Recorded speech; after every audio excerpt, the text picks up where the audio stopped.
Hey everybody, this is Charleston City Councilman Jim McBride for Johns Island and part of James Island, District 3, City of Charleston. I wanted to give you an update on what a presentation that happened at Charleston County Council, not City, but County Council on June 24th, 2025.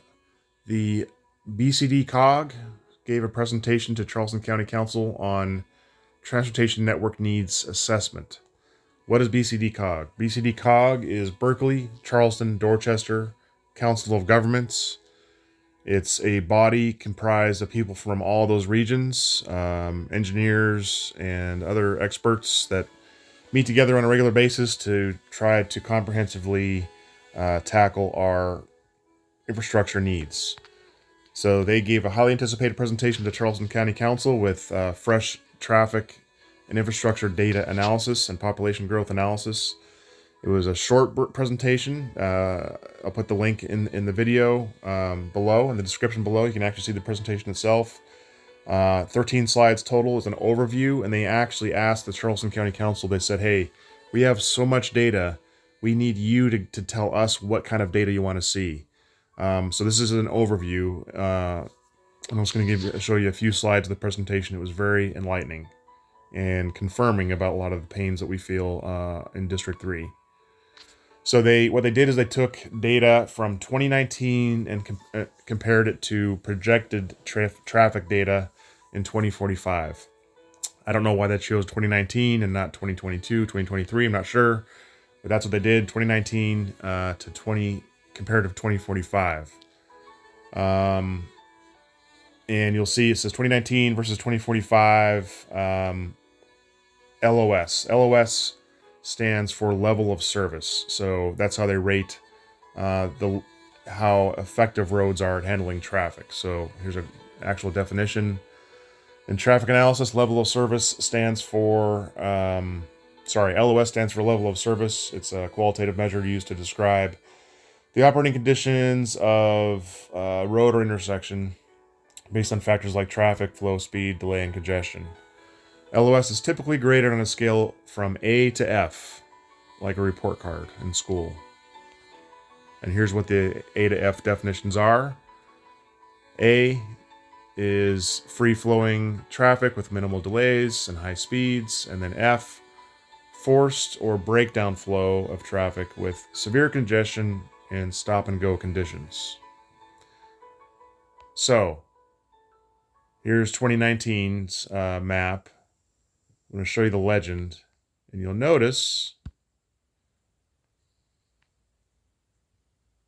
it goes A through F asterisk. So A to B is green on the map. Level service C to D is yellow.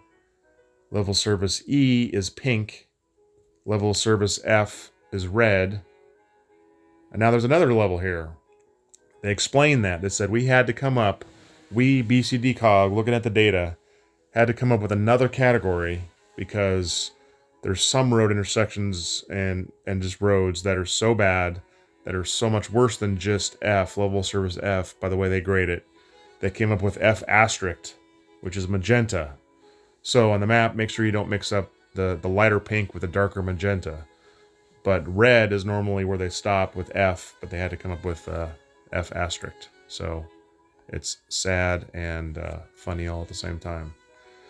So let me go to the same map here, but I'm going to circle a very important area. There it is, a big ugly red circle there. That is the Maybank and River intersection. So you can kind of tell where the Stonewall River is, just to the to the north east of that. So that's Johns Island here, and you got James Island. You got the peninsula. So if you notice, this is 2019 data.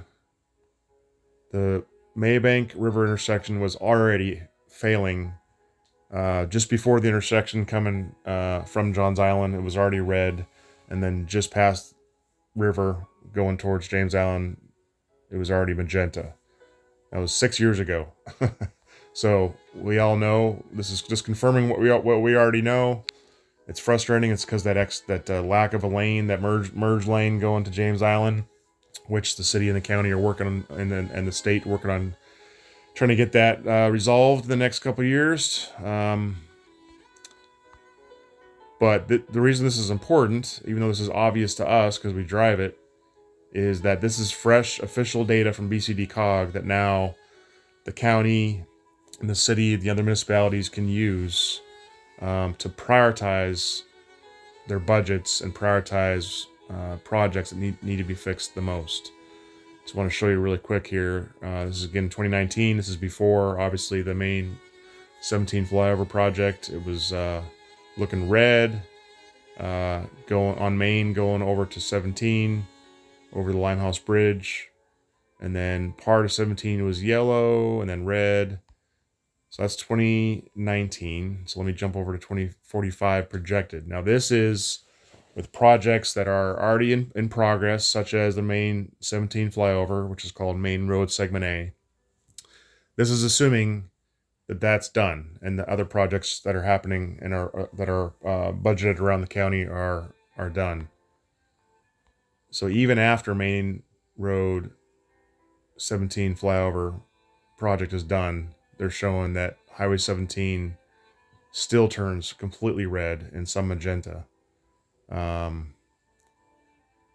you see down here, you see the Maybank River intersection that looks worse, but that's because it's not assuming right now that because there's not currently a funded project yet.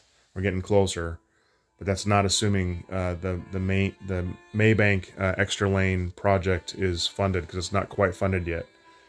So that'll be better because we're addressing that in the next 2 or 3 years to get that built by 2028, I think. So that will not be magenta. So that's good news. But you can just see, we suffer the pain, feel the pain here on Johns Island, the rapid growth. But they're saying by 2045, except for the obvious intersection of Maybank and River, which is getting addressed, that overall we're not too bad compared to some other areas of the Charleston region. You see a lot of red, a lot of magenta in 2045. So anyway, this will help the counties, the 3 counties and the municipalities, again, prioritize where their funding will go, which projects are the most important.